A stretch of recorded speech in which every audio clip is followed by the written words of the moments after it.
प्रिय विद्यार्थियों, विज्ञान विषय के अंतर्गत हम लोग जीव जनन कैसे करते हैं इस पाठ का अध्ययन कर रहे थे। और इस पाठ के अध्ययन के अंतर्गत हम लोगों ने अभी तक जो बातें जानी उसका सार ये है कि हम लोगों ने जाना कि जनन क्या है, जनन की आवश्यकता क्यों पड़ती है, और जनन के उपरांत जो संतति पैदा होती है वह अपने जनक से किस प्रकार भिन्न होती है, और यह विभिन्नता उस जाति के संरक्षण में, उस जाति के अस्तित्व के बने रहने में कितनी सहायक होती है। ये बातें हम लोगों ने जानी। इसके बाद हम लोगों ने जाना कि जनन दो प्रकार का होता है, अलैंगिक जनन और लैंगिक जनन। जो एकल जीव होते हैं जिनमें केवल एक ही जीव संतति पैदा करने में सहभागिता करता है, ऐसे जनन को हम लोग अलैंगिक जनन कहते हैं। जैसे कि कायिक प्रवर्धन है, विखंडन है, खंडन है। जो एक कोश की या निम्न स्तर के बहुकोष्ठीय जीव है उनमें इस तरह का अलैंगिक जनन पाया जाता है, जिनमें विखंडन, खंडन, मुकुलन, पुनरुद्भवन, कायिक प्रवर्धन आदि विधियों के अंतर्गत संतति पैदा होती है। अलैंगिक जनन के अंतर्गत जो जनक से संतति बनती है उसमें और जनक में बहुत ज्यादा समानता होती है। किंतु जो जनन का दूसरा रूप है लैंगिक जनन, इसमें जनक और संतत में समानता तो होती है पर समरूपता नहीं होती, क्योंकि लैंगिक जनन में दो भिन्न जीव, उसी जाति के दो भिन्न जीव संतान उत्पत्ति में सहभागिता करते हैं, जिसे हम नर या मादा कहते हैं। जैसा कि हम सभी जानते हैं कि मानव एक कशेरुकी प्राणी और एक लिंगी प्राणी है। एक लिंगी प्राणी किसे कहते हैं?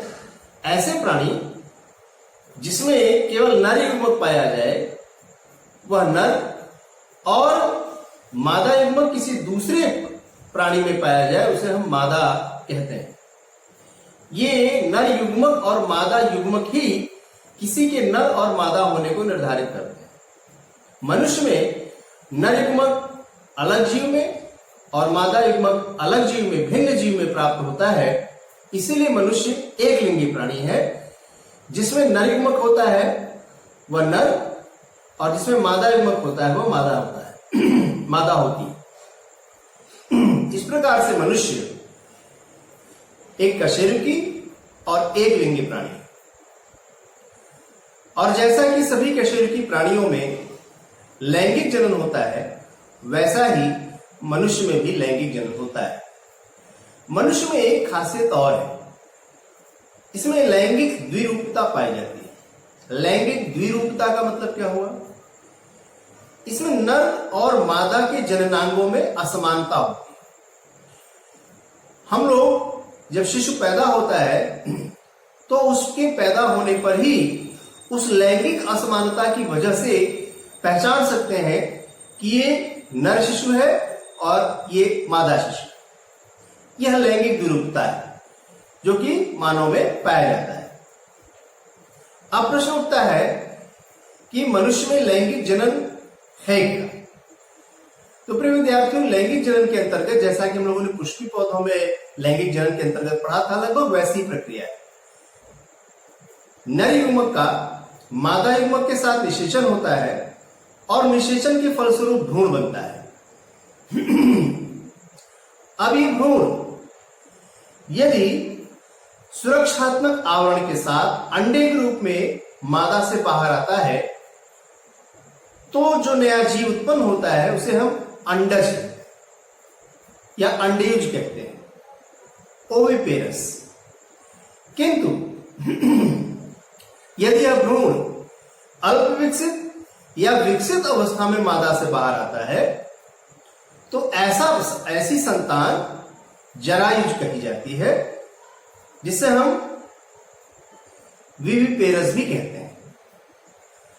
तो लैंगिक जनन के अंतर्गत आपने देखा कि जीवों में दो तरह के प्राणी हैं, एक अंडज और एक जरायुज। अंडज या अंडेज उन्हें कहते हैं जिसमें नर युग्मक और मादा युग्मक के निषेचन के बाद जो भ्रूण बनता है, वह भ्रूण यदि एक सुरक्षात्मक आवरण में अंडे के रूप में मादा से बाहर आता है तो वह प्राणी अंडयुज या अंडज होता है, ओविपेरस।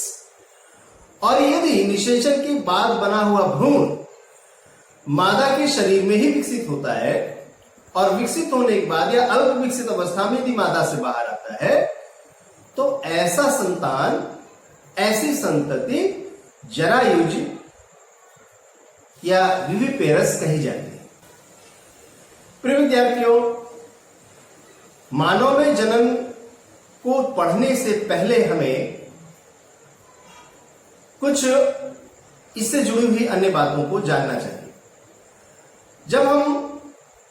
जब मनुष्य की संतान पैदा होती है तो धीरे धीरे उसमें वृद्धि होती है, उसमें उसके शरीर में आकार में परिवर्तन होता है, उसके दूध के दांत झड़ करके उसकी जगह नए दांत आ जाते हैं। ये वृद्धि की प्रक्रिया में एक स्थिति, एक स्टेज ऐसी आती है जब बालक किशोरावस्था में प्रवेश करता है या बालिका किशोरावस्था में प्रवेश करती है। तो इस किशोरावस्था के प्रारंभ में मनुष्य के शरीर में कुछ और परिवर्तन आते हैं जो उसमें यौवन के आरंभ का सूचक होता है। ये जो परिवर्तन होता है किशोरावस्था के प्रारंभ में, इसे हम शारीरिक वृद्धि नहीं कह सकते। इसमें क्या होता है कि जो शरीर का सौष्ठव है, शरीर का अनुपात है, वो बदल जाता है। इसी वजह से हम किसी बच्चे को देख करके जब तक वो बच्चा होता है तब तक हम कहते हैं कि ये बच्चा है, लेकिन एक ऐसी अवस्था आती है कि हम उसे देख कर कह सकते हैं कि अभी ये युवा हो गया, अभी बच्चा नहीं रहा, अभी किशोर हो गया है। क्यों? क्योंकि उसके शारीरिक सौष्ठव में कुछ परिवर्तन हो जाता है, उसके शारीरिक अनुपात में परिवर्तन हो जाता है। अभी परिवर्तन कैसे होते हैं? तो कुछ परिवर्तन ऐसे होते हैं जो नर और मादा में सामान्य होते हैं, और कुछ परिवर्तन ऐसे होते हैं जो केवल नर में होते हैं, और कुछ परिवर्तन ऐसे होते हैं जो केवल मादा में होते हैं। तो पहले हम लोग सामान्य परिवर्तनों के बारे में जाने। सामान्य परिवर्तनों के अंतर्गत हम लोग देखते हैं शरीर के कुछ नए भागों जैसे कि कांख एवं जननांगों के, जहां जननांग जिस क्षेत्र में पाए जाते हैं वहां पर बाल गुच्छ निकल आते हैं और इनका रंग भी गहरा होता है। हाथ, पैर एवं चेहरे पर महीन रोम आ जाते हैं।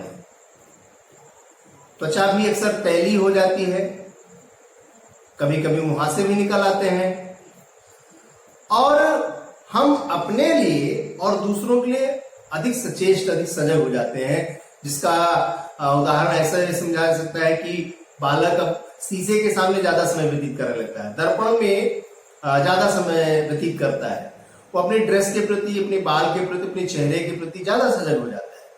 ये परिवर्तन आता है। अब दूसरी ओर कुछ परिवर्तन ऐसे हैं जो केवल नर में दिखाई पड़ते हैं। वृषण कोशों में और शिश्न के आकार में वृद्धि हो जाती है। वृषण कोश क्या होता है? हमारे जो जननांग है, जो पेशाब का रास्ता है, उसके पास में एक अंडे जैसी थैली होती है, उसे हम अंडकोश, वृषण कोश कहते हैं, और उसी में वृषण पाया जाता है। तो जब तक बच्चा होता है बालक, तब तक उसके वृषण के आकार में वृद्धि नहीं होती, लेकिन किशोरावस्था के आरंभ में, युवावस्था के आरंभ में उस वृषण कोश में वृद्धि हो जाती है। और जो शिश्न है, शिश्न जिसे हम इंग्लिश में पेनिस भी कहते हैं, यह जिस रास्ते से मानव मूत्र त्याग करता है, नर मानव, उसे हम शिश्न कहते हैं। उस शिश्न के आकार में भी वृद्धि हो जाती है। दाढ़ी मूछ निकल आती है, उनकी आवाज फटने लगती है, भारी होने लगती है। दिवा स्वप्न अथवा रात्र में अक्सर शिश्न के आकार में विवर्धन के कारण शिश्न ऊर्ध्व हो जाता है। इसी तरह से कुछ परिवर्तन केवल मादा में होते हैं, लड़कियों में होते हैं। जैसे लड़कियों के स्तन के आकार में वृद्धि होने लगती है और जो स्तन का अग्र हिस्सा होता है, अग्र त्वचा होती है, उसका रंग भी गहरा होने लगता है। इसी समय लड़कियों में रजोधर्म, जिसे आप मासिक धर्म के नाम से भी जानते हैं, की शुरुआत हो जाती है। ये सभी जो परिवर्तन है ये महीनों एवं वर्षों की अवधि में मंद गति से होते हैं, धीरे धीरे होते हैं, ये अचानक परिवर्तन नहीं होते। और ये जो परिवर्तन है ये सभी व्यक्तियों में एक ही समय अथवा एक निश्चित आयु में नहीं होते। कुछ व्यक्तियों में ये परिवर्तन कम आयु में और तीव्रता से हो जाते हैं, कुछ में ये परिवर्तन देर से और बहुत धीरे धीरे होते हैं। उदाहरणतः कुछ लड़कों के चेहरे पर दाढ़ी मूंछ जल्दी आ जाती है, कुछ लड़कों के चेहरे पर दाढ़ी मूंछ बहुत देर से आती है। कुछ बालिकाओं के स्तन शीघ्र विकसित हो जाते हैं और कुछ बालिकाओं के स्तन विकसित होने में समय लगता है। तो ये परिवर्तन एक निश्चित समय में नहीं होता है। और ये जो परिवर्तन होते भी हैं इसमें अलग अलग व्यक्तियों में विविधता दिखती है। जैसे कि हमारे नाक नक्श अलग हैं, उसी प्रकार इन बालों की वृद्धि का जो पैटर्न है, जो कांख और जननांगों के पास आ जाते हैं, उनका वृद्धि का पैटर्न, स्तन अथवा शिश्न की आकार, आकृति भी भिन्न होते हैं। ये सभी परिवर्तन शरीर के लैंगिक पहलू, लैंगिक परिपक्वता के पहलू अर्थात ये दर्शाते हैं कि ये परिवर्तन, दाढ़ी मूंछ का निकलना, आवाज का फटना, कांखों के और जननांगों के पास बालों का निकलना, स्तनों का विकास होना और त्वचा का तैलीय होना, मुहासे निकलना, ये जो परिवर्तन है ये लैंगिक परिपक्वता को दर्शाते हैं। अर्थात ये दर्शाते हैं कि मनुष्य, प्राणी अब धीरे धीरे लैंगिक रूप से परिपक्व हो रहा है, अर्थात वो उसमें जनन की क्षमता विकसित हो रही है। अब प्रश्न उठता है कि इस आयु में शरीर में ये जो लैंगिक परिपक्वता है ये क्यों परिलक्षित होती, ये क्यों दिखाई पड़ती? तो हम बहुकोशिकीय जीवों में विशिष्ट कार्यों के लिए, खास कार्यों के लिए, विशेष कामों के लिए अलग अलग प्रकार की कोशिकाएं होती हैं या कोशिकाओं का समूह होता है, तब होता है, अंग होते हैं। तो लैंगिक जनन में भाग लेने के लिए जनन कोशिकाओं का उत्पादन इसी प्रकार का एक विशिष्ट कार्य है। जो जनन का कार्य है इसमें शरीर की प्रत्येक कोशिका भाग नहीं ले सकती। जनन कार्य में जो लैंगिक जनन है, इस लैंगिक जनन के प्रक्रम में, प्रक्रिया में भाग लेने के लिए शरीर में कुछ विशिष्ट कोशिकाओं का निर्माण होता है और इन विशिष्ट कोशिकाओं को ही हम जनन कोशिकाएं कहते हैं। और ये जो जनन कोशिकाएं हैं इसका निर्माण जिस अंग में होता है और जिस अंग की सहायता से, जिन अंगों की सहायता से वह जनन कोशिकाएं शरीर से बाहर निकलती हैं या शरीर के अंदर जिस जगह पर विकसित होती है, वो सभी अंग सम्मिलित रूप से जनन तंत्र के अंतर्गत आते हैं। हमें याद रखना चाहिए कि लैंगिक जनन प्रणाली का अर्थ क्या है। लैंगिक जनन प्रणाली का अर्थ है दो भिन्न व्यक्तियों की जनन कोशिकाओं का संलयन, मिलन, जिसे हम निषेचन कहते हैं। लैंगिक जनन में क्या होता है, नरयुग्मक और मादा युग्मक मिल करके मिलते हैं, जिसे हम निषेचन कहते हैं। यही लैंगिक जनन है।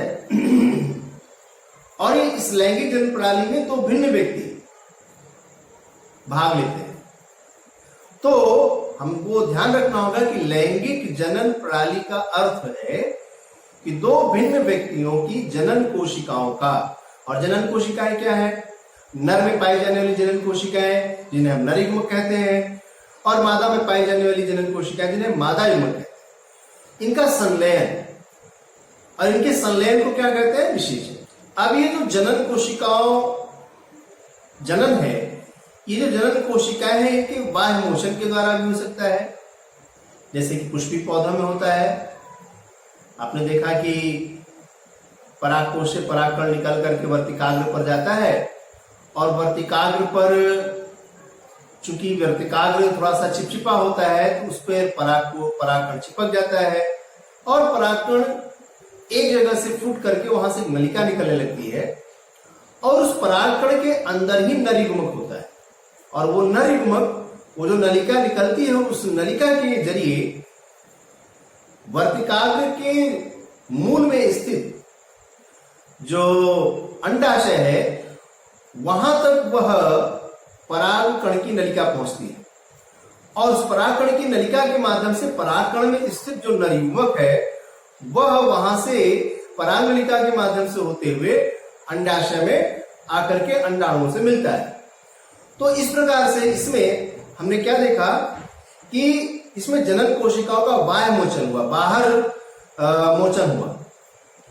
दो जीवों के परस्पर संबंध द्वारा भी जनन कोशिका का आंतरिक स्थानांतरण भी हो सकता है, जैसा कि अनेक प्राणी में होता है, और खासकर मनुष्य।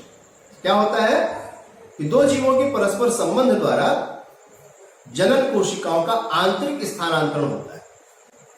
अब दूसरी ओर क्या होता है, दो व्यक्तियों के बीच जनन कोशिकाओं के वास्तविक स्थानांतरण हेतु विशिष्ट अंग या संरचना की आवश्यकता होती है। उदाहरण के लिए शिश्न या पेनिस के ऊर्ध्व होने की क्षमता। मनुष्य में जो नर प्राणी है, जैसा कि हमने बताया कि उसमें जो नर युग्मक है वह वृषण में बनता है। वृषण कोश होता है, वृषण कोश के अंदर ही नर युग्मक, जिन्हें हम शुक्राणु कहते हैं, बनता है। और उस शुक्राणु का मोचन यानी शुक्राणु का बाहर निकलना और उस शुक्राणु का स्थानांतरण मादा में किया जाता है। अब इसके लिए विशेष अंग की निर्मित प्रकृति द्वारा हुई है, जिसे हम शिश्न या पेनिस कहते हैं। शिश्न के ऊर्ध्व होने की क्षमता। स्तनधारियों में जैसे कि मानव में शिशु मां के शरीर में लंबी अवधि तक गर्भस्थ रहता है। जैसा कि आप जानते हैं कि 9 महीने तक जो मानव में शिशु है वो मां के शरीर में गर्भस्थ रहता है, गर्भ में स्थित रहता है, तथा जन्म के उपरांत स्तनपान करता है। इन सभी स्थितियों के लिए मादा के जननांगों एवं स्तन का परिपक्व होना आवश्यक। आइए अब हम लोग नर जनन तंत्र के बारे में पढ़ें। नर जनन तंत्र है क्या? जनन कोशिका, ध्यान रखिए, जनन कोशिका, जैसा कि मैंने बताया कि जनन की प्रक्रिया में भाग लेने के लिए जनन कोशिकाओं का निर्माण होता है, क्योंकि विकसित प्राणियों में विशिष्ट कार्यों के लिए विशिष्ट अंगों का निर्माण होता है। इसी प्रकार की जनन प्रक्रिया है। जनन प्रक्रिया में भाग लेने के लिए जनन कोशिकाओं का निर्माण होता है, और जनन कोशिकाओं का निर्माण मनुष्य में, नर में वृषण में, और मादा में अंडाशय में होता है। अभी हम लोग आगे इस बात को और विस्तार से जानेंगे, उसी बात को जानने चल रहे हैं। तो जो जनन कोशिका है नर में, उसे हम नरयुग्मक कहते हैं, और इसका नाम शुक्राणु दिया गया है। मादा में अंडाशय में वो मादा युग्मक या जनन कोशिका बनती है, जिसे हम अंडाणु कहते हैं। तो हम नर जनन तंत्र के बारे में जानने चल रहे हैं। तो जनन कोशिका उत्पादित करने वाले अंग, वो अंग जिनमें जनन कोशिका बनती है, एवं जनन कोशिकाओं को निषेचन के स्थान तक पहुंचाने वाले अंग। जिस जगह पर निषेचन होना है, जिस स्थान पर शुक्राणु का यानी नर जनन कोशिका का और अंडाणु यानी मादा जनन कोशिका का मिलन होना है, संलयन होना है, उस स्थान तक जनन कोशिका को पहुंचाने वाले अंग संयुक्त रूप से नर जनन तंत्र कहलाते हैं। जैसा कि हम सभी अभी चित्र में देखेंगे, तो नर जनन कोशिका, जिसको हमने कहा शुक्राणु नाम दिया गया, तो शुक्राणु का निर्माण वृषण में होता है, जिसे हम इंग्लिश में, अंग्रेजी में टेस्टिस भी कहते हैं। यह टेस्टिस या वृषण कहां स्थित होता है? यह उदर गुहा, यानी हमारे जो पेट का निचला हिस्सा है, उदर गुहा, गुहा यानी कि एक थैली। तो हमारा जो पेट है, जिसमें आमाशय है, किडनी है, स्प्लीन, प्लीहा है और तमाम छोटी आंत है, बड़ी आंत है, ये सब हमारे उदर गुहा में। ये जो वृषण है, ये उदर गुहा के बाहर वृषण कोश में स्थित होता है। इसका कारण क्या है? आखिर मनुष्य के जो महत्वपूर्ण सारे अंग हैं वो उदर गुहा में पाए जाते हैं। तो वृषण, जो कि नर, जहां पे नर जनन कोशिका का निर्माण होता है, वो उदर गुहा से बाहर क्यों पाया जाता है? उसका जवाब यह है कि हमारे शरीर का जो तापमान है वो 98.6 फ़ारेनहाइट होता है। इस तापमान पर शुक्राणु का विकास नहीं हो सकता।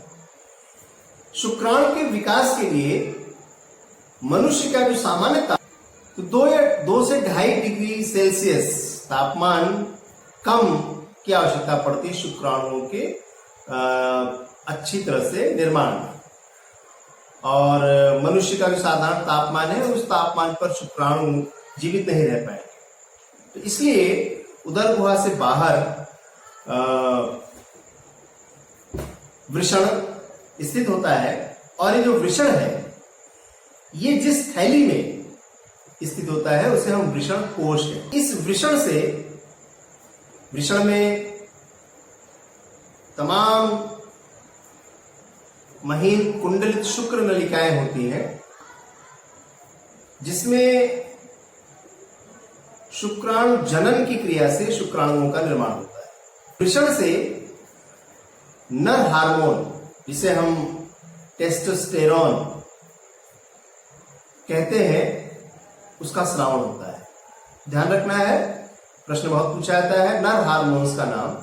तो नर हार्मोन, प्रमुख नर हार्मोन क्या है? टेस्टोस्टेरोन। टेस्टोस्टेरोन, ये टेस्टोस्टेरोन कहां बनता है? वृषण। ये करता क्या है? ये नर में लैंगिक परिपक्वता को बढ़ाता है, लैंगिक परिपक्वता में सहायक होता है। इसके अलावा वृषण से ही एक और हार्मोन्स निकलता है, स्रावित होता है, जिसे हम एंड्रोस्टेरोन कहते हैं। एंड्रोस्टेरोन, लेकिन मुख्य रूप से नर हार्मोन के रूप में टेस्टोस्टेरोन की ही चर्चा होती है। ये, जैसा मैंने बताया, ये यौवन अवस्था को प्रेरित करता है।